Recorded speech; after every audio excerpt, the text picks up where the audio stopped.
Introduction yet?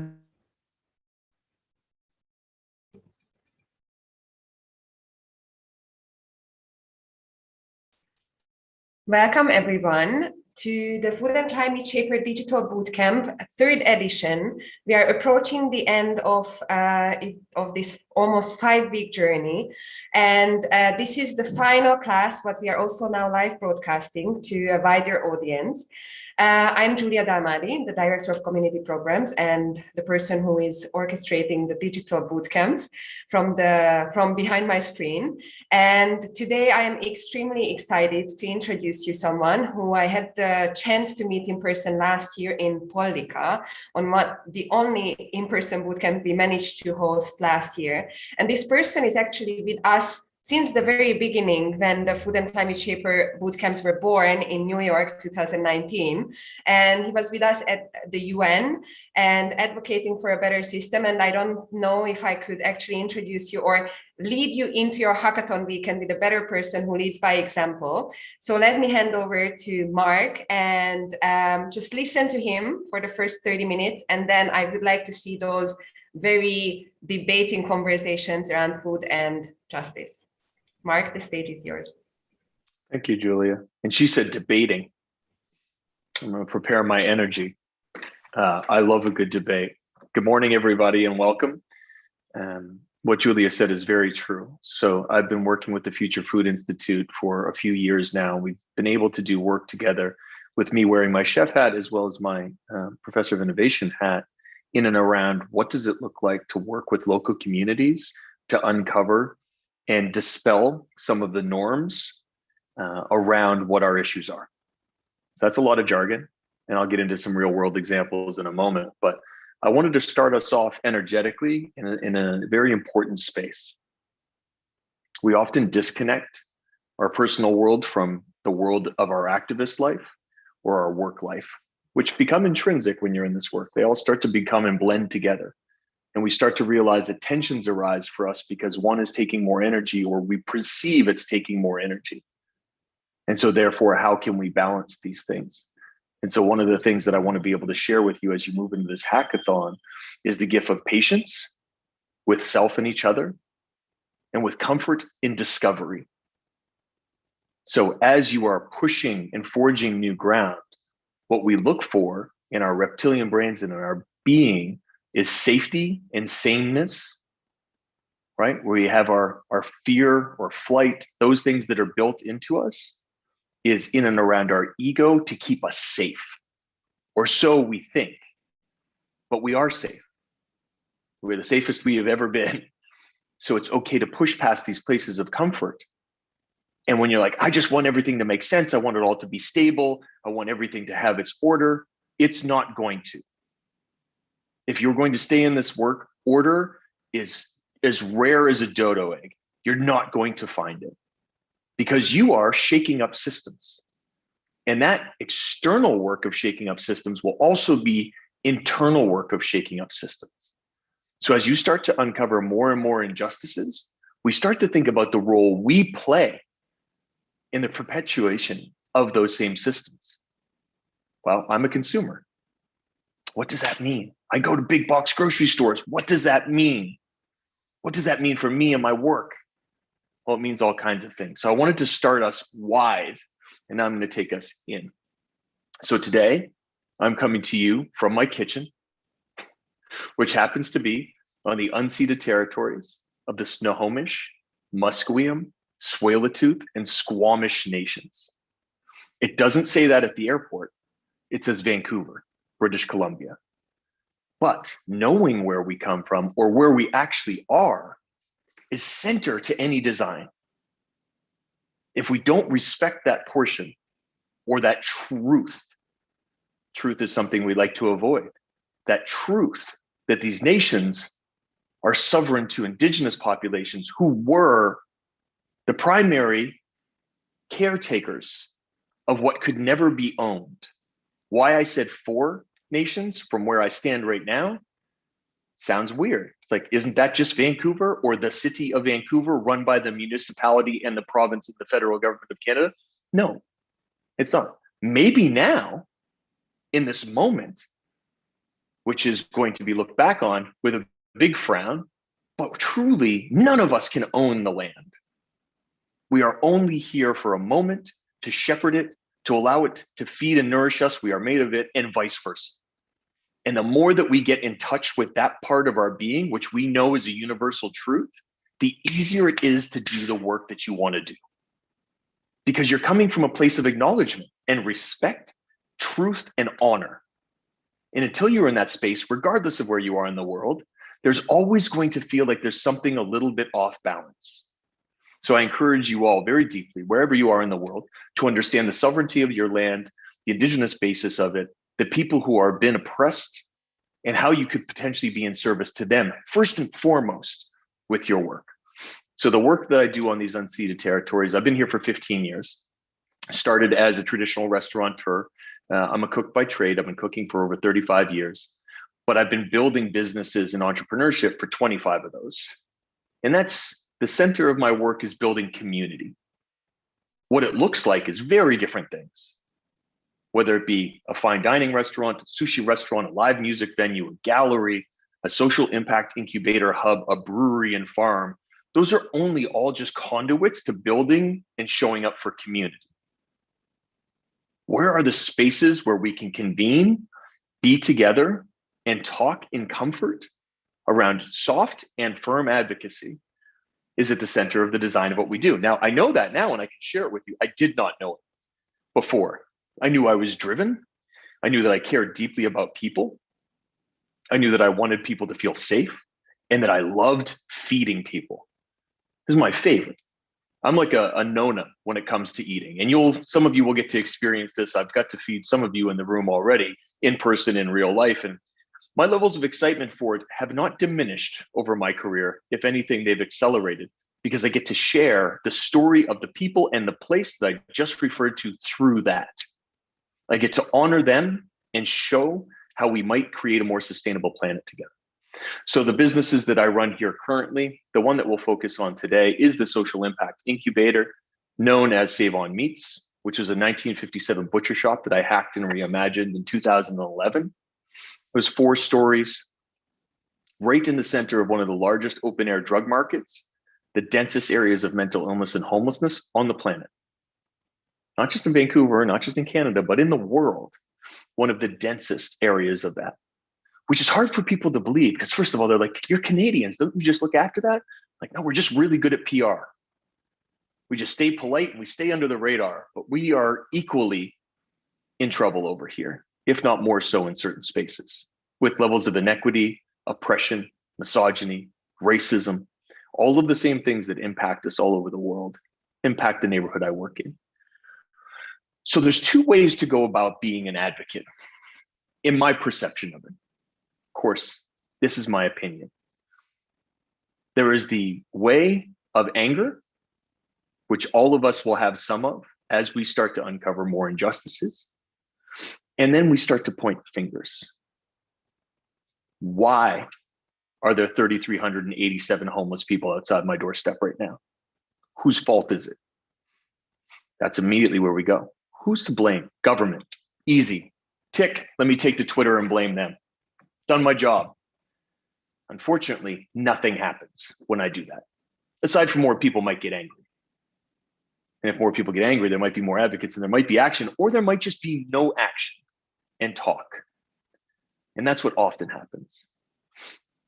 When you have an opportunity to know and to learn, what you choose to do with that knowledge and information is the second part of advocacy, which is action.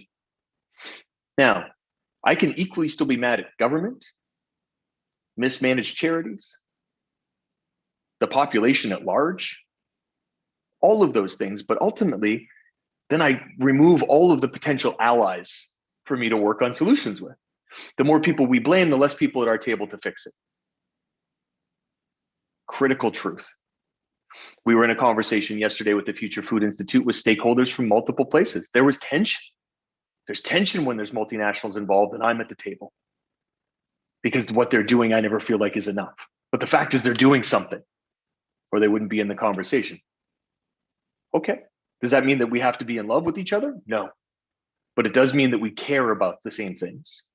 And potentially we're moving in a direction together. We don't all have to like each other, but we do all have to work on solutions together. So in this place of advocacy, if we're working together, how do we do that? Well, there's the bold ask. I would like you, municipal government, citizens of Vancouver, everybody involved, to give me $10,000 each so we can build housing for everybody and wraparound services. Chances of success? -400. Not going to happen. Nobody's going to do that. What I can do is continually show people the issues and ways for them to participate in them.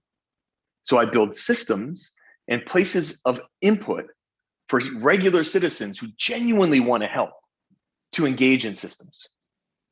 What does it look like? So back in 2013, the neighborhood I'm working in it, at that time, I've got 9 operating businesses, 11 cost centers, and 3 blocks. It's very busy. I got a big set of keys and I'm at 0 sleep essentially, but I'm having a really good time, or I think I am. But what I'm noticing with folks who are street entrenched is the people who I'm taking meetings with and walking with absolutely ignore anybody who engages them and also look really nervous. So if somebody says, hey, excuse me, could I, it's like the body freezes up and everybody knows what I'm talking about. Your eyes divert, you fake a phone call, you cross the street, you avoid that person. I was like, this is so interesting to me because I used to be that person too. Why do we do that?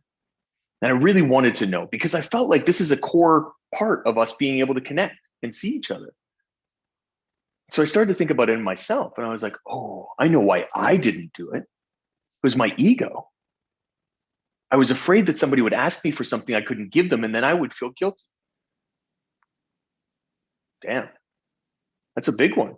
We don't talk about that, but that's what it comes down to.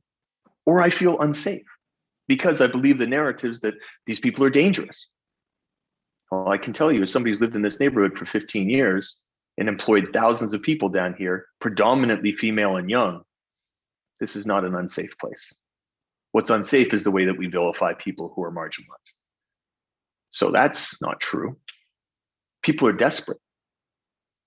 So I figured out people do want to talk to each other. But the other tension was they didn't want to give them money that they believed they would use for drugs or alcohol. Something else nobody wants to talk about. I don't want to admit that. I don't want to say that out loud. I'm happy to say it to you, Mark, if you're asking me the question, but don't say my name. I don't want to give people money to get drunk or high. I'm okay getting drunk or high, but that's because I have money. But I don't want them to do that. I want them to make a better decision than I would make. Problematic? Absolutely. Still the problem? Yes. So do I get angry and say, you shouldn't judge people and you should give people money? And I could say that. It's not going to change anything. Nobody's going to do anything. Maybe one person will, but that doesn't change the system. I was like, how can I get people to talk to each other? Because ultimately, what I would love to do is create more normative behavior where people just talk to each other, whether they have or they have not, whether they're struggling or they're not struggling. And then we could start to see each other as human beings. So we had this idea, this flash of an idea. I'm running the diner, butcher shop. I have a sandwich counter right on Hastings Street, which is the most affected street, with a window where you can walk up and get a sandwich or a hot dog, soup or whatever. And I was like, what if we created a small coin that you could give people? So if somebody said, I'm hungry, which is the prompt at least half of the time, because they are, people are starving. You could hand them one of these. You could have a conversation with them and that they could come to my diner any time of the day or night and receive 1 of 5 sandwiches, vegan and gluten-free option included. What would that look like? I wonder if people would use it. It feels like it would create a relief on a tension point for people to actually be able to engage with each other in a way that felt okay to them. Don't want to give money, but I do want to give food. So we put it together, called it the Token Project, little logo of my 3-story neon sign, said sandwich on the other side. And I thought, if we do 2 of these a day, 3 of these a day, wouldn't that be wonderful? Because that's 2 or 3 conversations that are happening in my neighborhood that wouldn't have been happening before. What's the investment to me in a prototype? A couple $100, few extra man hours. And if it goes well, we could do more. So the first day that we launched it, we sold a couple hundred and there was 120 redemptions, which is a Astronomical number for a prototype on a day one. That went on to be over 170,000 redemptions, which is that many conversations with people, and became a staple currency for my neighborhood. Outreach workers from police, health, all used them. People trying to get folks who they're in service to take their medications used to bribe them with cigarettes. They started to use the tokens instead. It was this simple minutia based around truth. If we don't talk about the ugly stuff, we never get anywhere. We have to bring to the forefront what the actual issue is. When I brought the actual issues up, I got killed in the media. It wasn't great for me. People were like, you're further marginalizing the poor. You're saying they can't be trusted with money. I didn't say any of that. But that's the other part you have to get comfortable with, is when you push on people's tension points and their guilt, there's going to be people who really don't like you. And that's something that we are not comfortable with. We want to be liked. We want to be universally loved. It's everything that we want. We want to be accepted and seen, especially when we're doing good in the world. But unfortunately, that's not the way things work. So something else to think about is when you go at tensions and systems and you call out injustices and inequities, people start to feel some type of way. So the token program was a huge success. We launched it in multiple different countries and multiple different places. And what was interesting is when people would come to me to ask me about it, they would ask how much it would be to launch the program financially. Like I would want money for it. I was like, first of all, I didn't invent the sandwich. Secondly, I definitely didn't invent currency. And third, I'd be happy to help you figure this out for free, obviously, because anything that we create, we don't want the credit for. We want people just to take and run with. And that is a huge tension in creation. Ego again. Do you want it to be yours? Why? If we're working on social policy and social issues, we want it to be everybody's. And often it will be thankless, and that's okay. It's actually really important that it is, so you can focus on other things. So that's one thing that we did. That business continues to run and operate. Right now, we just cracked 3 million meals out of a meal program that we do every single day here in the downtown east side. So we support about 16, maybe 18 organizations by the end of next week, focusing on women and children fleeing violence, focusing on Indigenous populations, and getting people really beautiful scratch-made food every single day. The people who make that food coming out of recidivism, which means in and out of jail, because the system is built against them. They're street entrenched. They're in and out of shelters. They have a physical or mental diverse ability. And that's where I really focus. So what does that mean? What does diverse ability mean? It means the abilities that doesn't look like ours. It's diverse. The other word that is commonly used is disability. What a horrifying word. What a terrible thing to say about somebody. You are disabled. That's what we think is normal. Because they have a different mobility, a different cognition, a different way of perceiving the world, a different way of interacting in the world. Often those are superpowers. In my case of interaction with people, every time. They have focused on something else that they are very able at that allows them to be 10 times as good in that particular position. We did, just for example, because it's not all about food, we did a test pilot with SAP around coding, and somebody who was on the spectrum specifically, who had trouble with interviews and who had trouble maintaining normative behaviors. Normative behaviors being like toe the line, keep your head in your cubicle, do the thing. They onboarded this gentleman, and his requirement was to have a nap in the lobby at 10:30-ish every morning. He coded at 10x the speed of anybody else on their team globally. Needless to say, he still takes that nap. Who cares? Why do we care about this shit? So on our team, the biggest issue in the restaurant, in the service industry, the truly biggest thing outside of sustainability and chains, which is equal, is keeping staff. Turnover is monstrous. It's a transitional position. And I mean everything from movie ushers to the guy that gets your luggage at the airport to people who serve you cheeseburgers. That makes up a large part of our population, and the annual turnover is about 80%.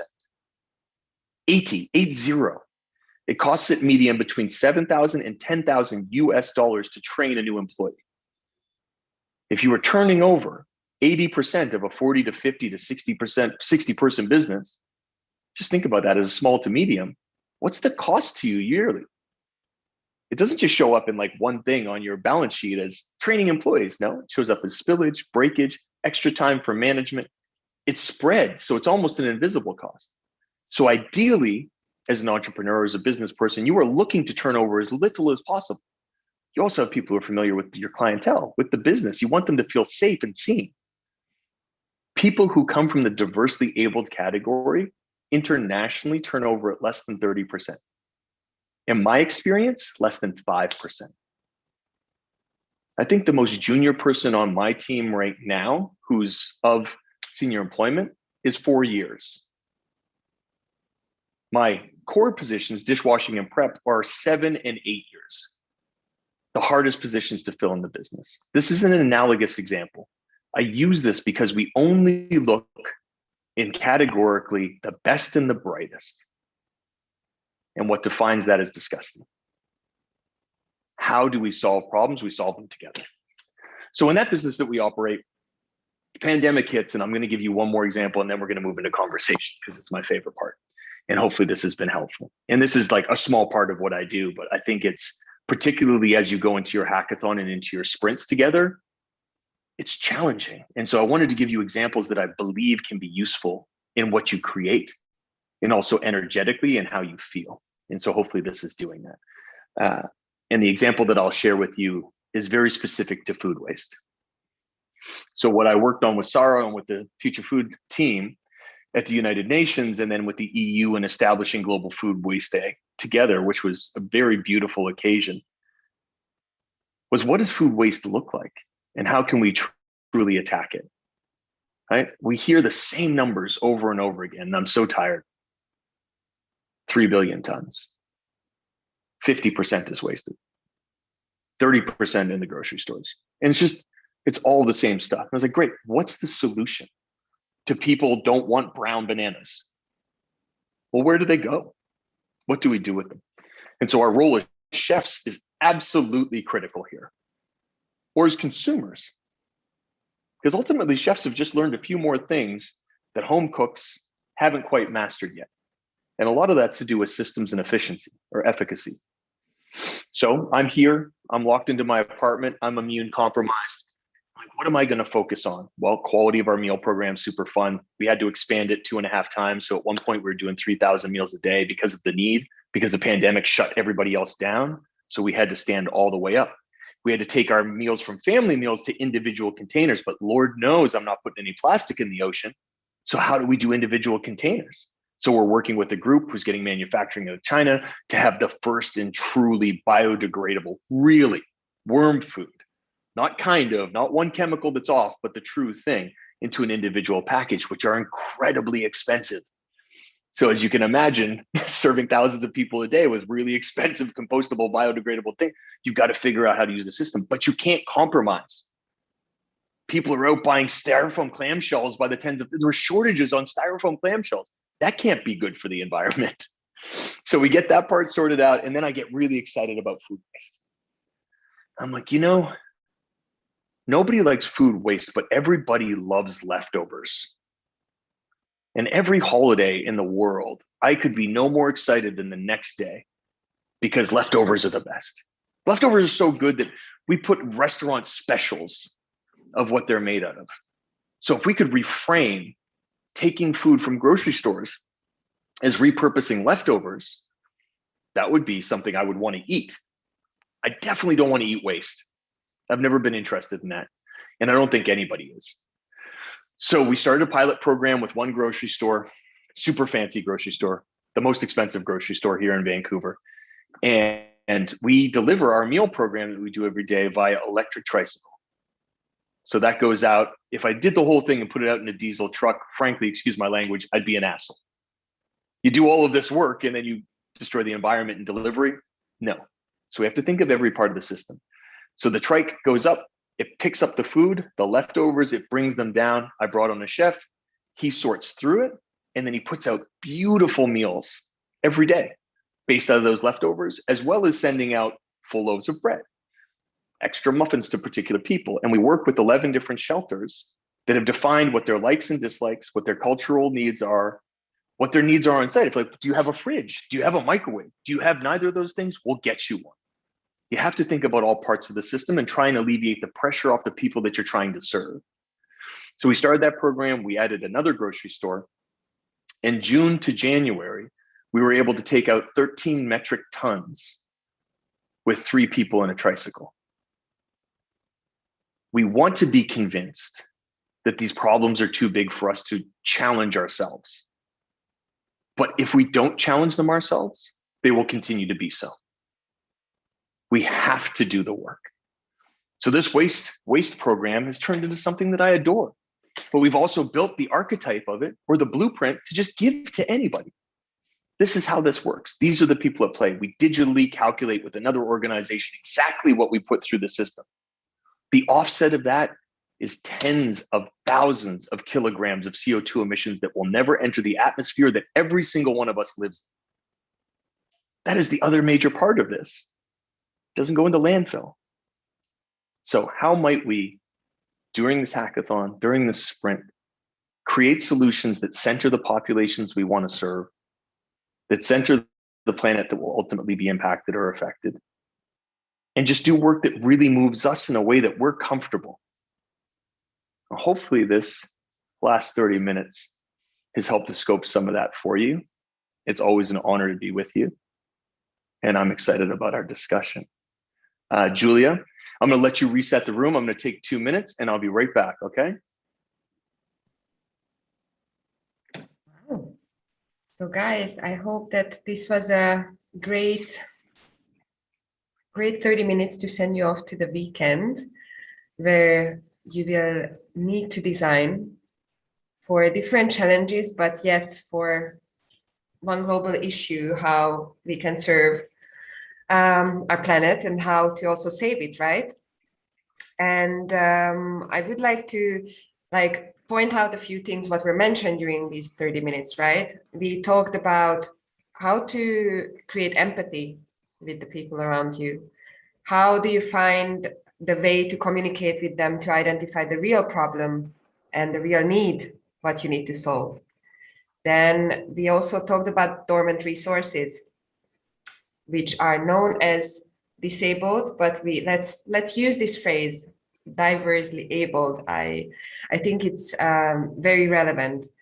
And how do you then find, first of all, see them, because they are there, but maybe they were just not visible. How do you find the right fit for them? What is the plug-in into that solution, what you're looking for? And how do you create something what is sustainable on multiple levels? And scalability will be a word which will come up multiple times during the weekend again, but what is scalability? We are not only talking about financial scalability, right? We are talking about how can these solutions be replicated maybe in other environments. So relating back to the point, an idea is not necessarily just ours, it should be everyone's to create it again. So now with this, I would like to open the Q&A round. I'm pretty sure that we have a few questions already. So who would like to start? Joy? Yes, thank you. Super interesting and motivating session. So thank you so much. Thank you, Mark, for being here. I'm always super excited when I listen to what you have to say. And one thing that always keeps with me is how you say that food is the conduit for the love that we need to make change and to really achieve the goals that we have as a whole for the planet. And I think that's amazing. It really resonates with the things that I believe in, but how to make, for example, governments absorb that and really take that love forward, because I see that in certain sectors we lose that. It's like, oh no, we are not talking about that kumbaya lovey-dovey thing anymore. Now it's practice. But how do we take that mentality to governments and to the people that are actually make the decisions? I love that prompt. I feel like that was a lob. We did not conspire offline, I promise you. But my response is going to be more of a a call to action, if you will. So for those of us who live in a democracy, which is the vast majority of us, I will acknowledge that some of them are corrupt, if not all, but they are democracy. And it's the best system that we have right now until we figure out a better one. And who's going to figure out the better one is probably the democracy. And so, how do we change it? Well, hopefully I'm looking at 27 people and a couple hundred others who are listening in. 5% of you decide that that's your role. Well, then woo-woo is at the table. Empathy is at the table. Real systems change is at the table. And we're already seeing it. We know it. We see the people who are running. And they're toppling what we believe are the normative behaviors of who's going to get voted for. America is an exceptional example.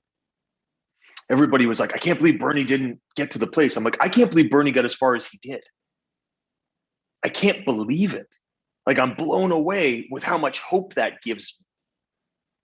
We're talking about changing hundreds of year old systems of oppression, slavery. Like, this is 3 generations back. This isn't old. This is, we're just so used to now things, we have to change them instantly. We do. It's urgent. But we have to believe we are the people to do it. So when we say government, it's easy, that's other, but they're us. And the other thing that I say, Joy, all the time is there's no us and them, there's just us. There is no other. It doesn't exist. And when we talk about the planet, we're getting more and more and more educated because we know nothing. We know nothing. Like, we have to know that we know so little. The mycelium that connects the planet. What is the mycelium? It's a complex internetwork underneath the soil that connects all the trees in the redwood who speak to each other and feed each other. They are one. It is one organism. The planet is an organism. We are part of that. We are intrinsically connected to it. Right now, I am drinking this that keeps me alive. I am breathing it that keeps me alive. And we get too much in here. We spend too much time in here, vilifying, arguing with ourselves. Am I good enough? Imposter syndrome, all the things here in this reptilian brain, where everything that we need is right here. And we just have to believe in it and work for it. And so government is easy to blame. I will tell you, having working with government for over 20 years, intergovernments, everything from the UN floor to the EU to the municipal to our mayors, I don't want their job. I just want to be honest about it. I don't want that job. I don't want to have to know that there's 4,000 people homeless and be listening to a woman about a yield sign in her neighborhood or a cat in a tree. But that's the job. And so I have tremendous empathy for the levels of frustration, like what goes on, because once they're in a system, the system of elected officials versus the system of bureaucracy versus the timeline to do it in versus the resources that they have to use versus keeping the stakeholders that got them elected happy, who wants that job? I can talk from this place of power because I'm an independent entrepreneur. I've chosen that path, but I deeply honor the people who choose civic service and are doing their best, because they really, a lot of them really are. Now, are some people corrupt and evil in it? Look at the inputs. Of course they are. Of course they are. But what are we going to do about it? Take to Twitter? Come on, guys. Take to Clubhouse? Shit is not going to help anybody. It may connect us further to go and do real work, but real work, right? What's a term? 4 years. You might get pulled into jury duty for a couple of months. What if you could be a voice? What if you could get in there and change something? One thing. What if you focused on it and did it? What does it look like? Now, we are incredibly competitive as a species. And when we see somebody else doing something successfully that we feel like we should have as a nation or a city or a province or a state or a country done first, competition brings out the best of a lot of us. It sucks, but it's a lever. It's a lever. Right now in my nation that I'm in Canada, disaster. We are failing in every single way. We were the gold star. From the UN used to be like, this is where you want to live. Now it's Ireland. Ireland has 1/10 of the resource we do. It has none of the access to the trade streams. It has none of the natural resource. And it's kicking the crap out of us in every index. Why? Because our government sucks. The decisions they're making are not in a good place. They are inept. They are uneducated. They are completely incompetent for the tasks at hand. So we're losing. Well, it is a competition. So we can only hope that that stirs the fire of real individuals who want to see reconciliation, equity, houses for all, UBI, clean water. There are people on reserve whose land this is who don't have clean running water. That shit is criminal, let alone. So it's this is my way of saying, please run. Please run in any way you can. Civic leadership, statewide, international leadership. It's my deep honor to work with the Future Food Institute and SARA because our leadership combined allows us to be in rooms together where we have each other's back in an incredible way to bring forth the issues at hand, where people can just co-opt, which isn't always a bad thing, or co-sign good ideas like International Waste Day. That is also leadership. Those things matter. So thank you for the prompt, Joy. I hope that was helpful. Excellent. I'm going to try and pay attention to the chat here too. Okay. Who's next? So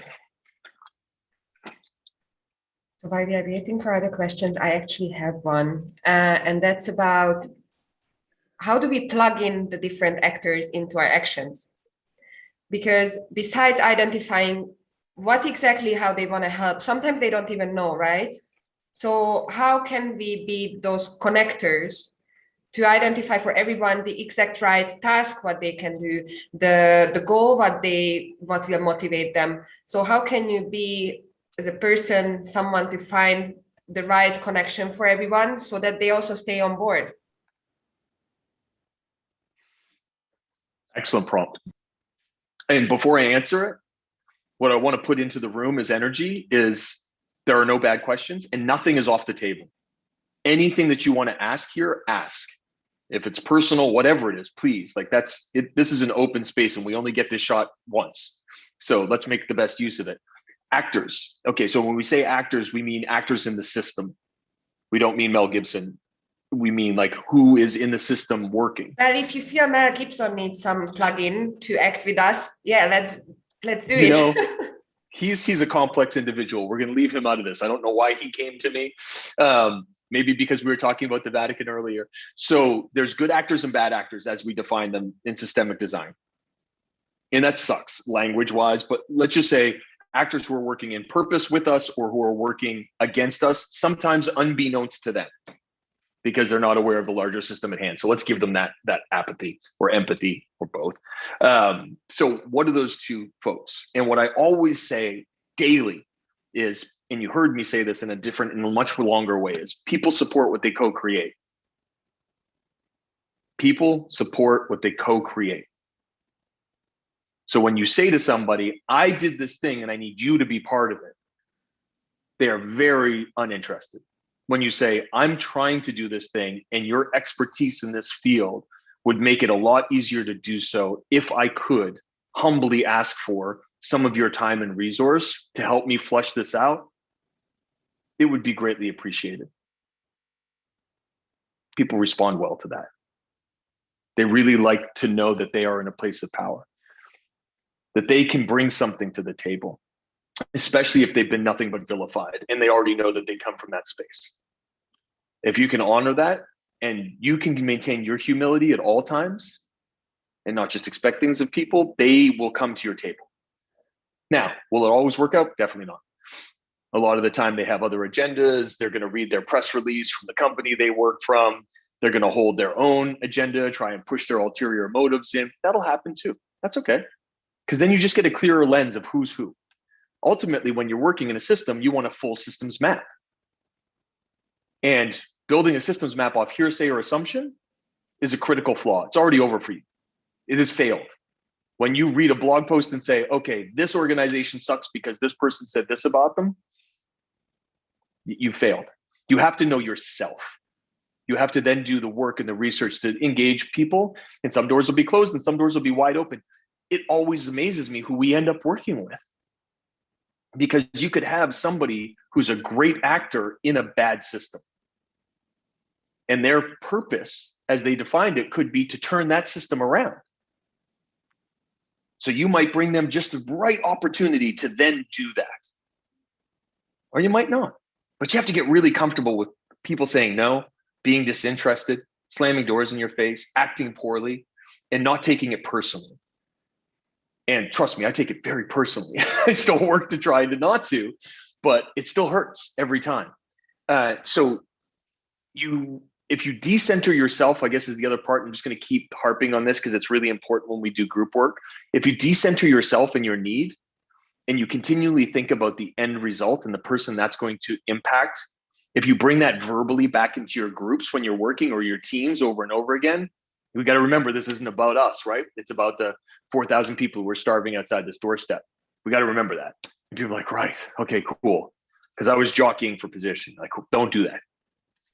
And so just having more honesty in it, I think, really helps with actors. And trying to boil down, I often get called inappropriate in a professional sense because I try to boil down what people's agendas are quickly, because there's only so much time in a day, and just honor them. Be like, hey, do you need to get a direct result for your company that's related to a KPI here? And people are like, well, that's not really what I'm like, that's what you're here for. Is it what you're here for? And that's okay, but we have to know so we can work together to create something. So hopefully that's helpful, Julia. And I can see Carol Keen's hand is up, and I can see a couple others. So I'll allow you to jump to whoever you think is next. Gian, go on, and then we continue with Carol. Thank you, Mark. My pleasure. Thank you so much for the opportunity. And I must say, every time I look at your face, I feel so humbled and so happy. Thank you, brother. A quick one, and this is a conversation we've been having since morning, and maybe you could answer this. Could you give us an example or a short story on how you enforced trust, resilience, and mindfulness with what you did? Small but big words, and I know complex and still simple. How? Yeah. I think the best way that I can answer this, and thank you for the prompt, and I want to be in service to you and to this container. And it's my honor to show up. That we are only ever conduits to our experience, and my joy and pleasure of being able to share that through with you has nothing to do with me as a person. It has to do with the cumulative work that I've been exposed to. So just to share that might start to answer your question. That part, when you start to realize it's not about you, right? And that you can truly show up and say, Sarah, what do you need me to do? I need you to cook a fish in Iceland with no resources. I can do that. I will figure that out, and we will do that together, and I'll find a space, and it doesn't matter. We'll make it happen. When you start to just truly show up again and again and again, you have to define what your boundaries are to make it relational, okay? So it's comfortable for you, so you don't feel like you're at a deficit, whether that's as a leader or as a team member. You don't ever want to walk out of anything resentful. And that resentment generally comes not because of the way you're treated, but because of the misinterpretation of what you thought you might receive. They're very different things, right? So when I say, I'm going to go, and I'm using Future Food Institute for fun, not all of this is completely analogous, but I'm going to go work in Italy with Julia, with Francesca, with the whole team at Future Food. We are going to build the plane as we're flying it.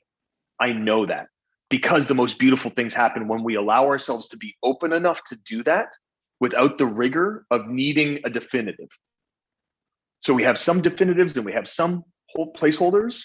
How can I honor, build trust, and use love as a real tool there to make sure that we have the best results?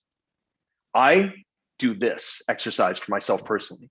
I know that Sarah is for me, and she knows I am for her.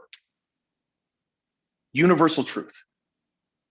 In any situation, I know she's for me and I'm for her. Should something become difficult, I know that she has my back, her team has my back, I have theirs, and vice versa.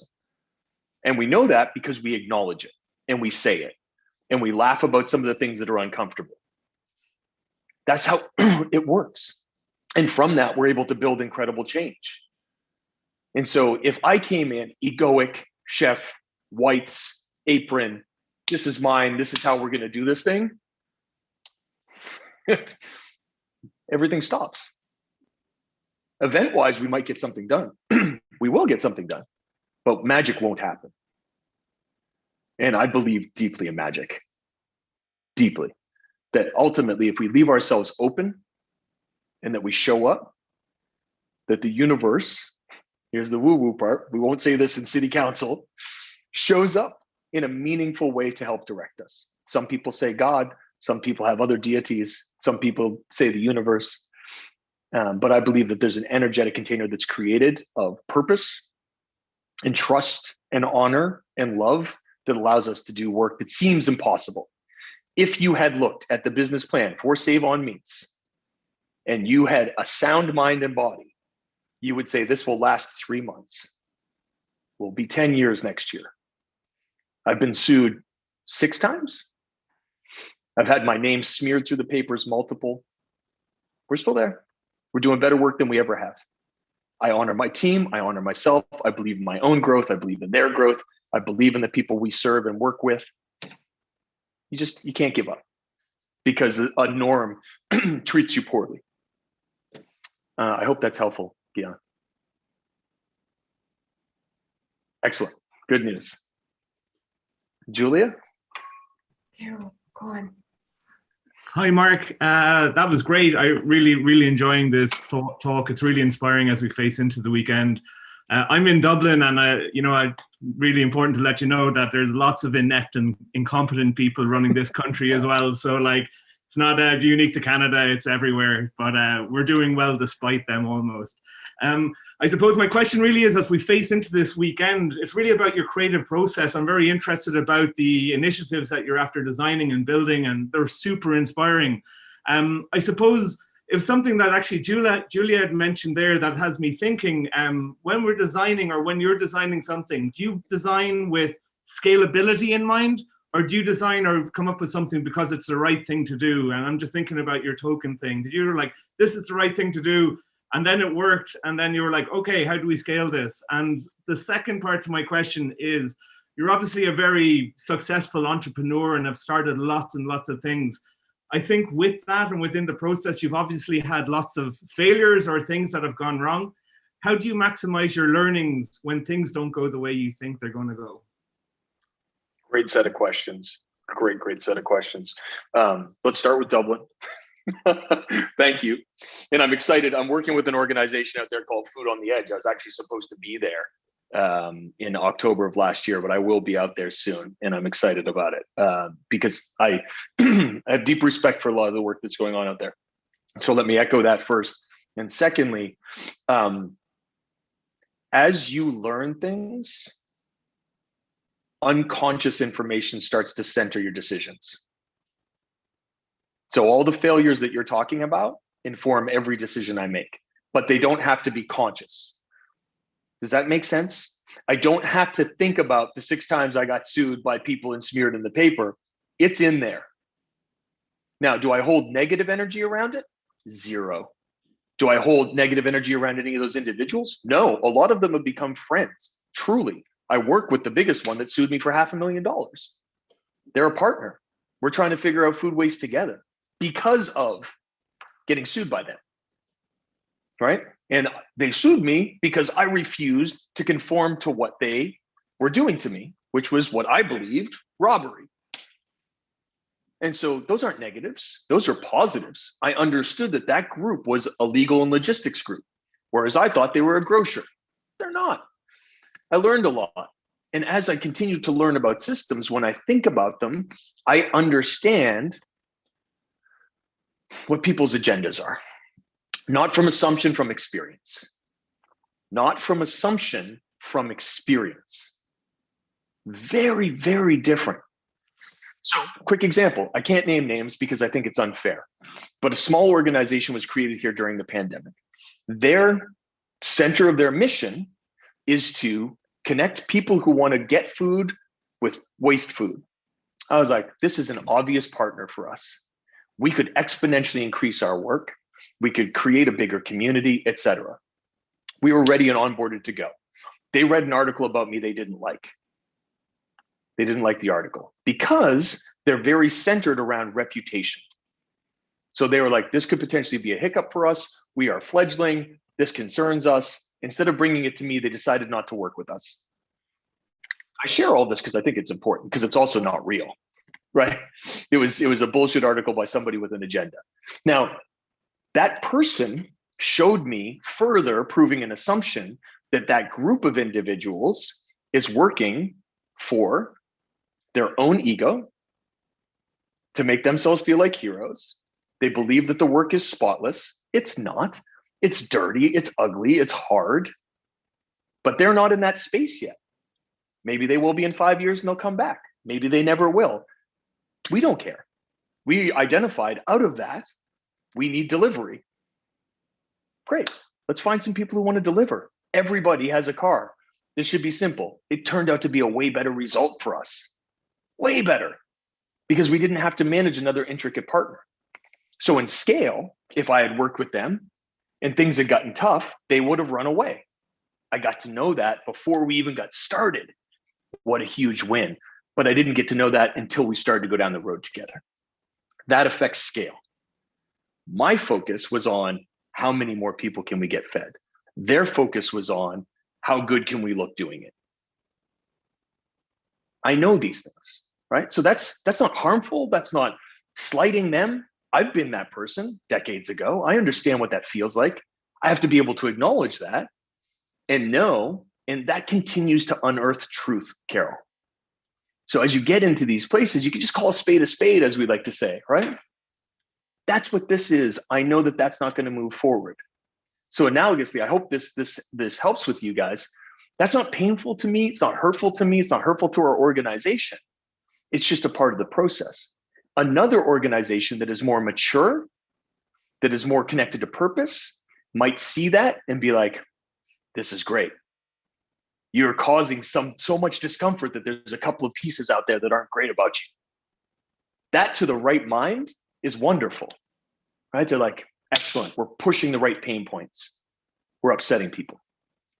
So I hope that's helpful. Yeah, great. Thank you. My pleasure.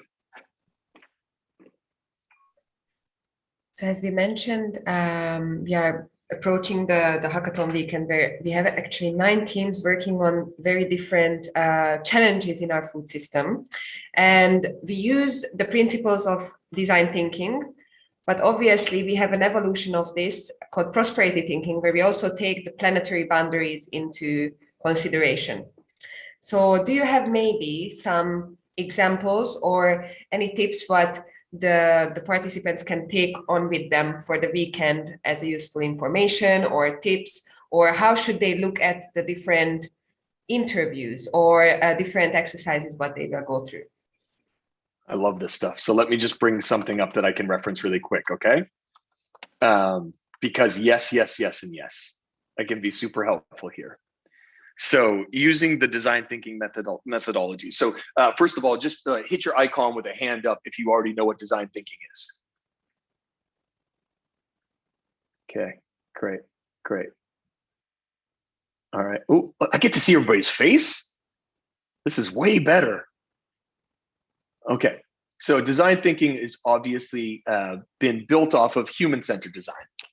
Human-centered design and design thinking were created by David Kelly and his brother, who also founded IDEO. IDEO is one of the largest design organizations that almost nobody knows about. They create everything from the Mac mouse to the electric toothbrush. I got to spend a year at the Stanford D School, which stands for the Stanford Design School. Now, Stanford D School is autonomous of Stanford University. It is actually attached to engineering. It is a small building put together to catalyze, truly, people from all different walks of life. Because change comes from looking at things from different lenses. It comes from different lenses. It doesn't come from 10 people from the same disciple from the same region looking at the same problem and hoping that they will have this incredible lightning bolt. It doesn't work that way.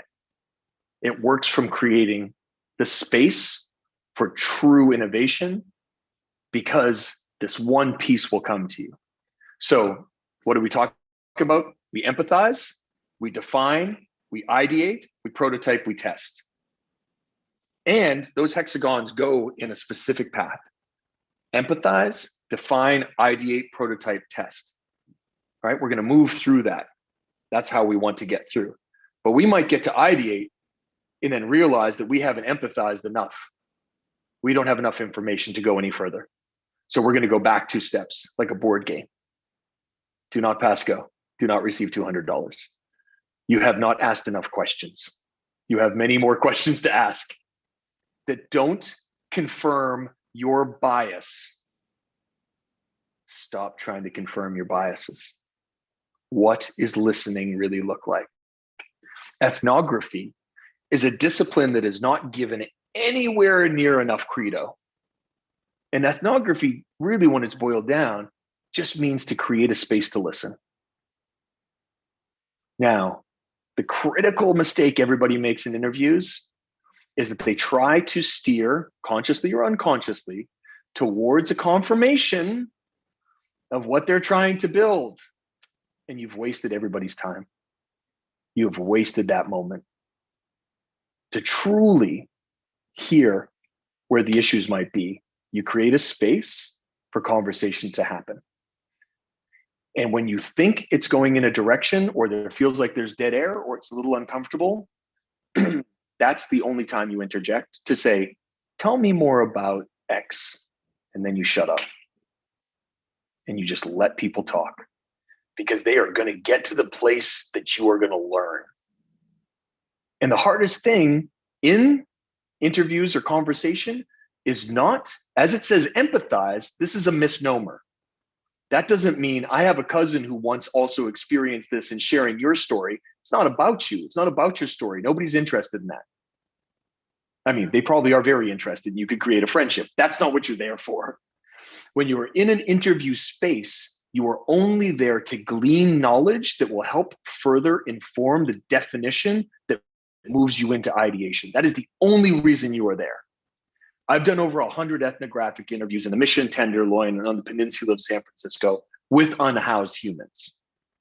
The only container for that 2 to 3 hour conversation is coffee, sometimes food, often food, no compensation. That skews the interview in your direction and messes up your data. But talk to me. What's going on for you right now? What do you mean? And people will often be like, do you have a specific question? Be like, yeah, I just want to get us started. Like, what's happening in your world, business-wise, or, what's something that's really alive for you right now? And people will be confused, and then they drop into this space of relaxation. Pardon me, guys. But when they drop into that space of relaxation, trust me, they will not stop talking. They will just keep talking, and they will keep sharing. Now, if it feels like it's going in a direction that's completely unuseful to you, honor them, let them stop. There'll be natural pauses, and then bring back and be like, you know what I just heard in there that would be really helpful to us? That's the energy all the time. I would love to hear more about how you're working around the sustainability of crops, specifically wastewater. Like that for us would be, if you could, it would be, just let them go. Let them go. And so that part's really important. While you're doing that, you are furiously recording, always getting permission, always getting permission. I would like to record this conversation. My short-term memory is not so hot. I want to honor your time and make sure that I get it all right. Would you mind if I record this? Of course not. Record notes. And then the design thinker's best friend, Post-its. You are going to start to take out of those interviews. I've got giant glass in front of me that I cover with Post-it notes. I must look like a crazy person from the street. What are the groups that are showing up? So when I was working specifically on what do marginalized populations who are street entrenched, what would they want more than anything? If I could give you one thing that would make your life better, what would it be? And let's be realistic. No, I can't give you a house. I can't give you unlimited money. But if there was a service or something that could be provided to you on a regular basis, what would it be? I did around 25 interviews in this section, and it became a beautiful prototype, and we worked on something. But in that section, what came up was yoga. I was like, I am definitely in California. But aside from that, I would never, if you had given me 100 things, and I've been doing this for a long time, yoga would not be on that list, but it's not my list. It's not my list. It's the list of the individuals who are a cumulative section of the thing I'm trying to address. So in those Post-its, self-care, being seen, being loved, being held space for, all the things that come off of that. I found yoga. I went back and did a bunch more interviews. What's something that you feel like you're missing? Connectivity. I'm really lonely, feel isolated. My body hurts. I sleep in uncomfortable positions all the time. I'm worrying that I'm aging too fast. That's the gold. That's what we're designing for, that. Turns out people on the peninsula, not that concerned about food. People give it to them all the time. And this is the difference. When we are designing, we are not designing for the whole world, because that's impossible. There are universal truths. We don't want racism. We don't want misogyny. We want gender-based. We want equality. We want everybody to have a living wage. We want universal basic income. We want people to stop strip mining. Those are truths. In your design, where are you designing for, and the people of that when you're doing a prototype? Their challenges are going to be different, block by block, town by town, city by city. And if you can build something that surfaces what those problems are in each individual space, you will be successful. That's speaking to scale. But when you're doing your particular prototype, imagine, and you can take it back to your personal experience. What if I, as a human, in my time here on Earth, I was able to intrinsically change the trajectory of one other person? I got them, helped them see their power, their potential. I was able to provide stable employment for them. One person. Stop thinking about numbers. Numbers are people. That person's name is Michael. I met him because of X. And I'll give you one quick story. For those of you who aren't familiar with Kiss the Ground, you should be. They did a wonderful documentary, and they're great people. They, I would say, are the leading organization in the Western world around carbon and carbon emissions and soil health. All right, so Kiss the Ground, check them out. One of the women who was working for them became a friend. I was doing a chef engagement in the jungle of Panama, at a place that was trying to become the most sustainable city in the world, called Caliella.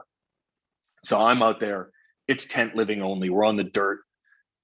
Really, really beautiful, like incredible. The Panamanian jungle, there's no electricity, there's nothing. And river water is how we are keeping ourselves hydrated, and it's pure. It's like unbelievable to me to be in that space. And so we hold this conference. We're there for 4 or 5 days. It's wonderful. On the back end of it, I've shared my story about my work around homelessness at the time, and like why I care about poverty and its effects in homelessness as a symptom. And so while we're talking about all this stuff, the woman from Kiss the Ground, her name's Lauren, she said, can I get a conversation with you? It's like, absolutely. So she pulls up a chair and she says, we have this small farm. It's like a hobby farm in Malibu. And we bring people through to show them regenerative practices, proper farming practices, et cetera, et cetera. I'm like, wow, it's amazing. It's like, yeah, we employed 2 gentlemen who were formerly homeless, and they're part of our farming community. It's like, wow, amazing. Because you're able to show multiple things at a time. But also, I can't imagine the purpose that those gentlemen feel. She's like, oh, they love it. So it's really special. They become part of our family, like events and holidays, like where they provided like an actual stable income. So they'd come out of shelter living into stabilized SRO living, single room occupancy living. That's amazing. She's like, yeah, I want to scale it. I was like, say more. She's like, I want to employ hundreds of people, maybe thousands. And I was like, why? And she looked at me like I was crazy. She's like, what do you mean, why? I was like, why would you do that? It sounds like you've successfully changed 2 people's lives in a really meaningful way, while your organization focuses on lobbying the government, for which at that time we have 17 crop harvests left before the soil is dead, from my understanding. That seems like a really important goal that you should stay focused on. And also, did you talk to them about it? And she was like, who? Our team? I was like, no, the gentleman who you've employed. Because as you start to scale this, you may very well destabilize them. And she was like, why would we destabilize them? Because you're going to take your eye off the ball. Teams are limited in bandwidth. You have changed their lives. Imagine if somebody changed your life that way. That's what we're here for. You've done it. It doesn't have to be 2,000. It's been 2. Plus you're doing this other thing. So I share that story specifically because we have to be mindful about being distracted, where our focus is, what scale means. Why are we doing that? Policy scale, for sure. Individual stuff, how much can you manage? And what will that look like? So I hope that that's helpful. And when you're thinking about your design situations, your conversations, your distillations, and I think you may have heard this already, but I'll share again. You will be boiling down into a question, which is how might we? And so you're posing a question for your project. How might we increase employment in marginalized populations through creating sustainable food recovery? That's a fun question to explore. How might we increase the amount of seasons that the soil has while we figure out strip farming in the next 36 months? Question mark. So your how might we's will start to inform and percolate for you. And when you're doing this portion of your process, do a lot of them. Just keep going, and it's going to feel frustrating. You're going to feel tired of it. You're like, oh, we already have one. Why are we still doing this? Every time you feel that energy, keep pushing. That's where the good stuff starts to come out, because your brain starts to stretch. Nicole, I see you've got your hand up, and I want to be respectful, and I would love to hear your question. Thanks. Hi, Mark. So I studied environmental science, and I come from like the urgency of the scientific perspective of how little time we have left. But our challenge is working with a corporation. And so, these how might we questions, like how do we feed the world while, maintaining planetary boundaries, also working with a corporation comes at the end of that sentence while adding shareholder value. So how do you work with these competing priorities? Or, how do you think about those competing priorities? Yeah, beautiful question. I have a lot to say, and I want to be mindful of my energy because sometimes I can go to the dark side or my shadow will come out. So I'm acknowledging that it wants to, and I'm not going to let it. And we're going to talk in a very holistic manner. That corporation is not solely responsible for your success, is the short answer, right? If they can only do so much, and that they could do the whole thing, or like could be the domino that topples the others, that creates the norm. I worked with one, and they are, I don't know, third biggest food company on the planet. And they told me all kinds of great stuff. We're going to work for 20 years together. We deeply believe in this. You can help us lead these projects. It's going to be amazing. Let's start here. But this is a 20-year handshake deal. Last October, unceremoniously, after we booked 48 events to feed, train people in the margins, particularly BIPOC communities, Oakland, San Francisco, Los Angeles, Philadelphia, Bronx, Harlem. These events are booked. These people are expecting grocery deliveries, chefs to show up. They sent me a note saying that our programming no longer aligned with their global KPIs, and they wished us all the best in future, and if we ever needed any product, to reach out. I was sad for about 2 days. When you get into a cage with a tiger and it bites you, who's at fault? I can expect people to change at an aggressive rate, or I could use that to inform my work going forward with companies and what I can expect. When stakeholders are centered, the conversation is different than when shareholders are centered. And what's a company always going to do? They have no choice. Their mandate, their legal governing documents, respect the shareholder above anything, and always will, until maybe they decide they want to be a B corporation and be serious about it. I was the first restaurant that was a B Corporation here in Canada. We were the first brewery farm that was that.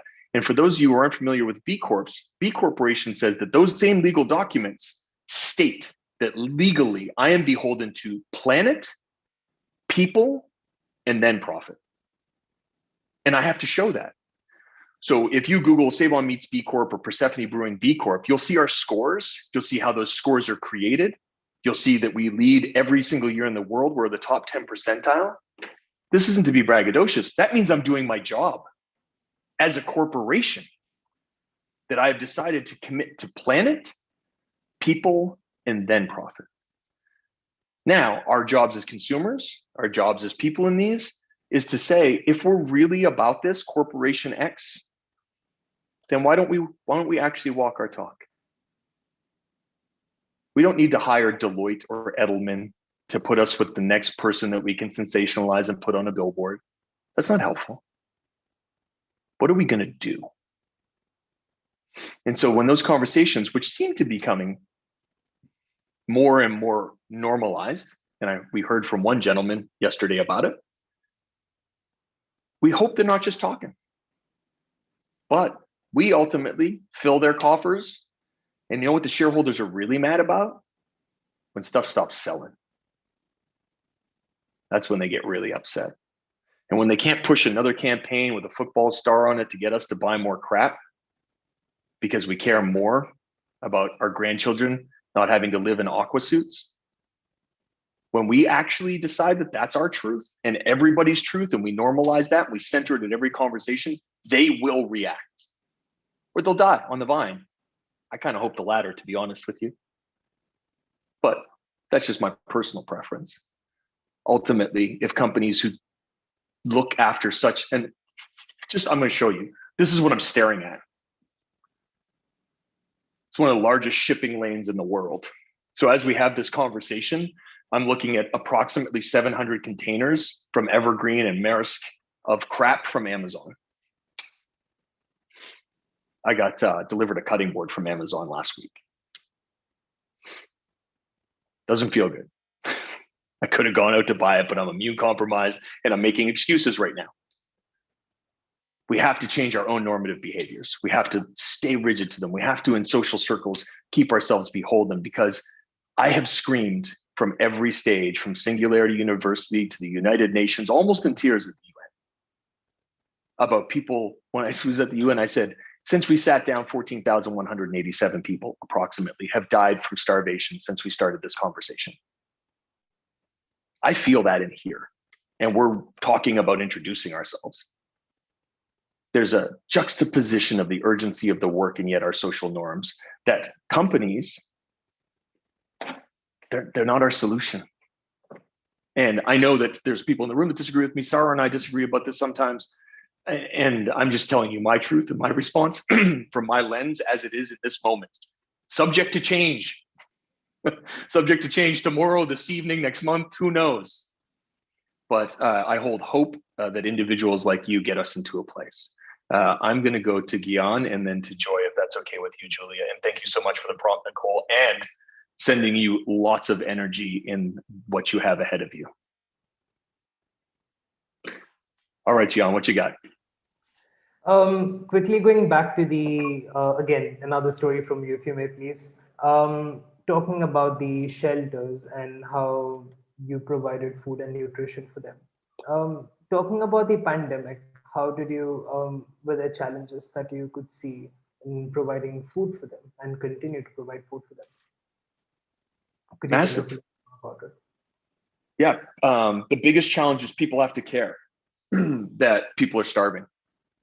And they have to care, they have to admit, and to admit, they have to feel guilt, and to feel that guilt, nobody wants to feel that. That's why the alcohol industry increased. I think it was like 38% during the pandemic. That's incredible growth. More billionaires were made in the last year than have ever been made in history, based on our inability to deal with our own guilt. Our suppression is what they count on, right? So for me, I have to be like, people are hungry, and everybody's like, I can't do that right now. I'm like, you don't have to. I will. We're doing it. But if you could help us, that would be really great. Like, help you how? Do I have to do something? It's a part of acknowledging that the global mental health issue right now is so deep, and the fallout of it is going to be unlike anything we've seen before.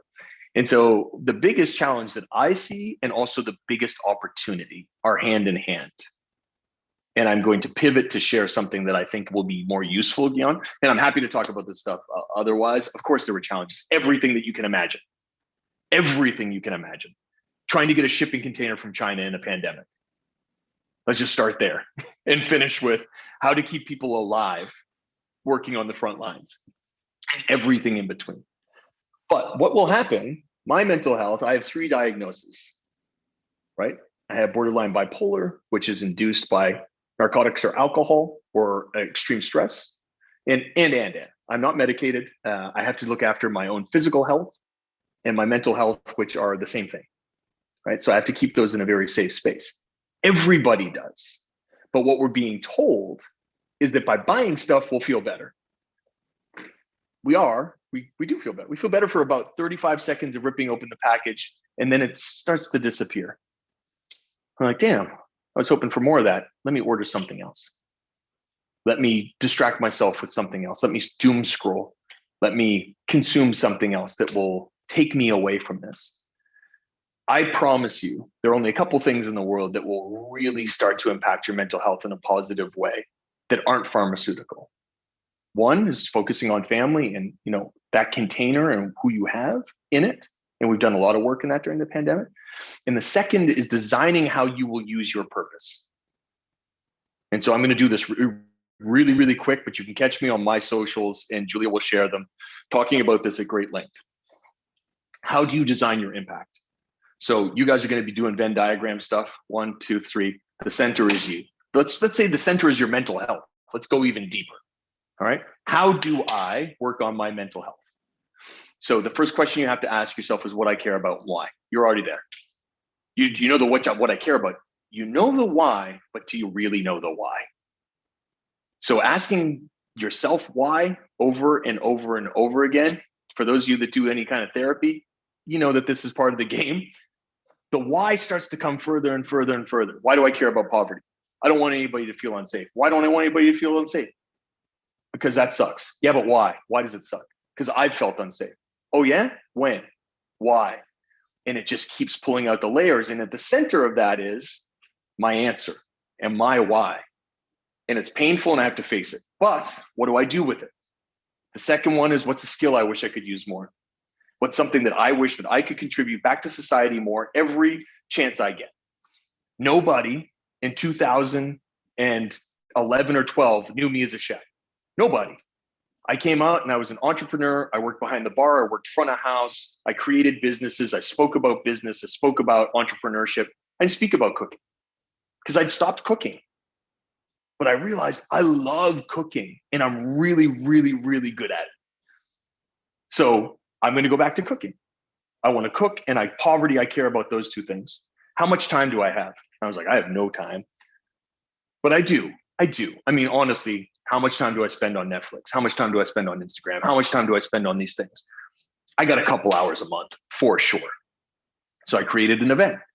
Like, let's do a dinner series. I'll cook because I love cooking. It'll allow me to engage in that. We can talk about poverty because that's important to me and I want people to understand it. And I've got the time. That turned into me designing that for myself, which created so much joy in me. I can't even tell you.